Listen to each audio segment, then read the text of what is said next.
Hey guys, so this Weightlifting Wednesday we're going to be doing an overhead complex, and then we're also going to be doing some back squats afterwards. We'll let you know the reps and weight later on this week, but just to kind of give you a plan on what we're trying to do.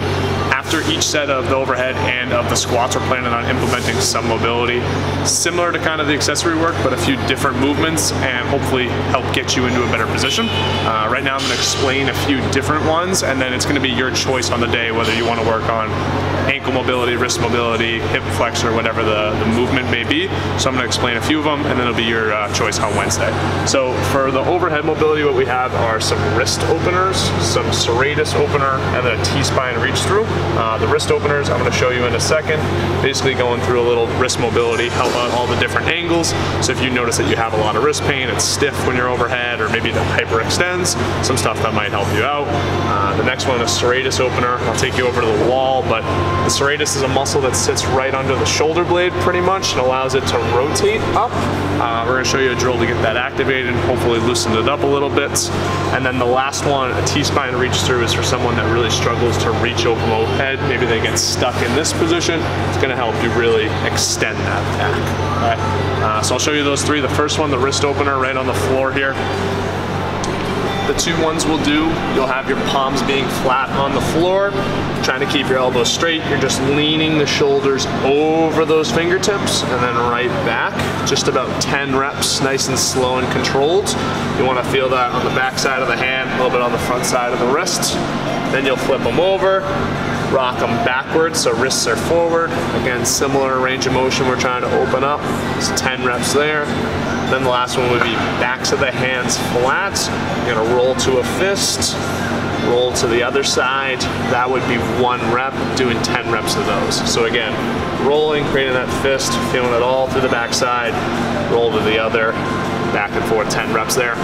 Build a little bit of strength, but also help with that stacked position or extended position. The next one for the serratus opener, that overhead position, we're gonna head over to the wall real quick.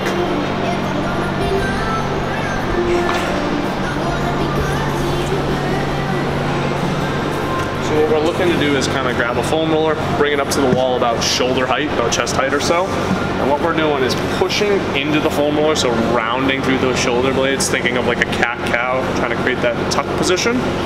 As we're in that rounded position, we're thinking of pressing and then extending the arms up as we press. So if I demo it here, I press into those shoulders, rotate up,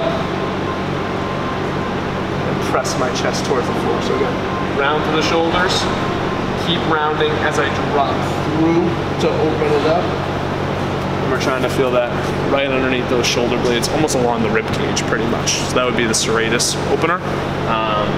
That one's a little tough, so let a coach know if you're having trouble with that one whatsoever. The last one for the overhead is a T-spine reach through. I'll demo it right on the floor here. We'll just say I'm trying to open up the mid-back. My left arm will reach straight overhead, so arm is straight. Right arm will reach through my body and drop my chest to the floor. And now this arm is gonna wanna bend. I'm gonna keep it nice and straight. And to make it harder, I can rotate it more and more over my head. So we're really opening up this mid-back right here.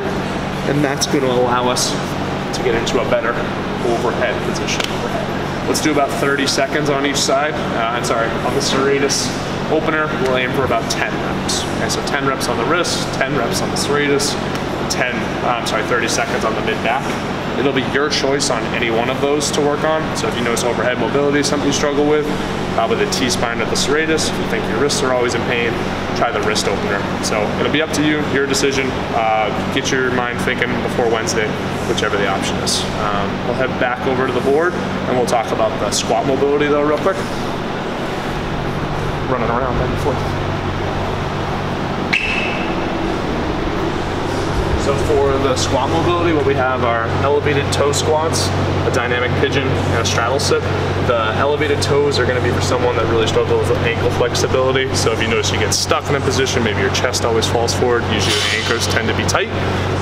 A dynamic pigeon, usually for someone whose glutes are really tight, or their hips, so they kind of get locked in this position, similar to the elevated toes, ankle flexibility. And a straddle sit. If you notice your hamstrings or kind of your abductors are really tight, so you can't really push your knees out, this drills may help you out. So the elevated toes real quick, we'll grab these plates, what we're looking to do is put the toes on, heel flat on the floor, try to sit as low as we can into that squat, trying to loosen up the front of that ankle, and then standing right back up. If that's hard, take them wider, but really think push the knees forward. Don't sit back here. Drive those knees into the plates. Try to loosen up the front of that shin. You also might feel it a little bit in your hip flexor if you're pretty tight. So if you know ankle flexibility is something you struggle with, try that 5 reps in between your back squat sets, okay? The next one would be a dynamic pigeon. We do the pigeon stretch a lot in class, but what we're trying to think of doing is bringing that leg across, feeling it on the outside of your hip, maybe into your IT band a little bit, keeping your chest square. Hold for a second or two. Bring the other side up. Hold for a second or two, feel that stretch. We're just going back and forth, all right? For about 15 to 20 reps, however much you feel good. It's gonna help loosen up those hips, build a little bit of active flexibility so we're not just sitting there holding it relaxed the whole time, so it can be good for you. Then the last one, the straddle sit. What we do is take those feet nice and wide. I want you to try and think about pointing your toes away from you and really squeezing your quads. Big focus today is the quads. Don't just be relaxed with those feet.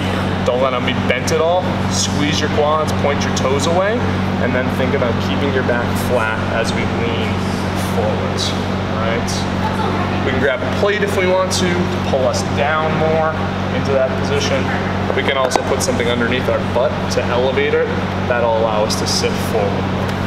So the straddle sit more for kind of the groin, hamstrings, the dynamic pigeon for the outside of the hip, elevated toe squats for the ankle flexibility. Up to you, your choice. We'll have all sets and reps again put out for you on Wednesday. Look forward to seeing you guys Wednesday. Have a great day.